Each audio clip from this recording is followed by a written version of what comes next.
Hey everyone, Brian here. As you can tell, I've got an unopened box sitting here, and I've been patiently waiting for this thing to arrive ever since I clicked the button to finalize my order. So what I thought I'd do is just take a few moments to open this box up with you, kind of an unboxing type of video.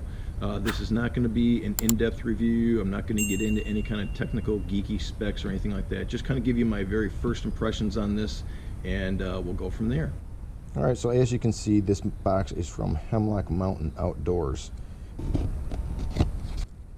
All right, let's open this up and see what's on the inside here. Got the packing label. All right, so what I have here is the RedTail Hammock from Hemlock Mountain Outdoors. All right, so before I get too far into this, just let me explain that I've had a hammock for about 10 or 11 years, I'm guessing. The hammock I had before this one was an ENO double nest, and honestly, it served me just fine for the purposes that I needed. The one thing it was lacking, though, that I really was concerned about was a bug net. Now, since my previous hammock didn't have an integrated bug net, I did look into other options, which included DIY making one myself, which I didn't really consider an option. The other option was buying a third-party bug net, which to me just seemed a little bit clunky and not as efficient. So I happened to come across Hemlock Mountain Outdoors and the RedTail Hammock quite by accident. There was one day I was scrolling through my YouTube feed and I happened to see a video the owner made discussing the changes he made for the RedTail Hammock for 2022. By the time I was finished watching the video, I was really intrigued by this product, and so I decided to place the order. So in this little bag here is 2 straps, and then in here we have the hammock. Let's pull this thing out.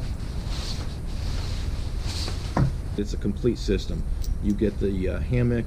You can get it with the integrated bug net. It also comes with a cinch buckle system and the straps included. So I think what I'm going to do now is take this and go find a couple trees to hang it up between, and then once I get it all strung up, I'll give you a little bit better tour of it. All right, so even though these trees were rather large diameter trees, I still have plenty of strap left on both sides. Here is the cinch buckle system. That was easy to figure out. You got the end cap here, the body, the netting, and then here's the other end. You can see there's a decent amount of strap left here. So like I said just a minute ago, you've got several options when it comes to the RedTail hammock and nets.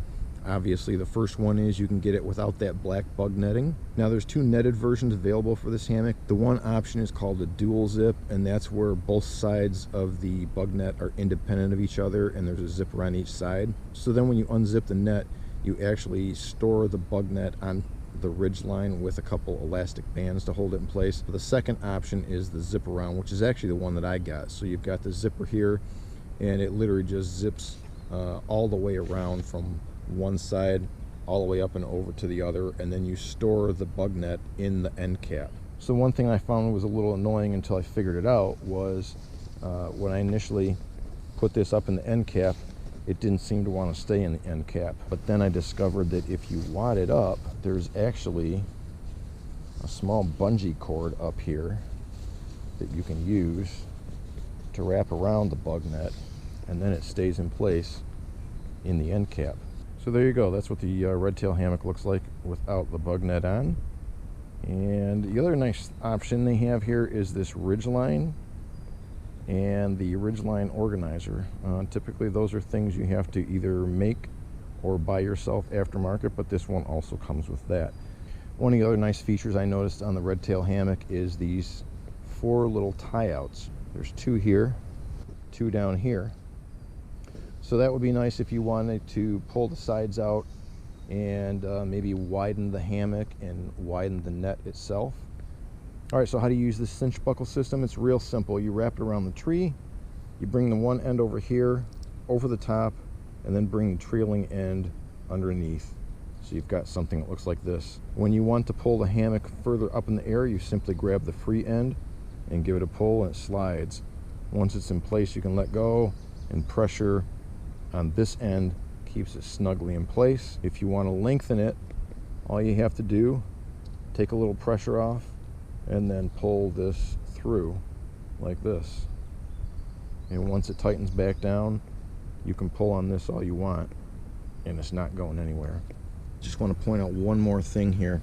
This is the stuff sack that came with the hammock, and you can see that on the one end here there's a large opening, and it's got a drawstring with one of these little clip locks so it stays in place. The nice thing here with this stuff sack is at the opposite end there's actually a hole built into here, which means you can feed the cinch buckle in this little loop through the end here, so that this always stays attached to the one end like this. So then when you're done, you can just remove the tree strap and then stuff the hammock into here, and then you've always got the stuff sack in place. You're not going to have to worry about losing it, so it'll always end up just being bunched up here at the end. Alright, that's going to wrap up this video. Like I said, I just want to do an unboxing and a real quick overview of the RedTail Hammock and some of the features and options it has available for it. So from the little bit that you've seen in this video, if you think this hammock is something you might be interested in, I'll leave the information in the description area below the video. So until next time, take care and thanks for watching.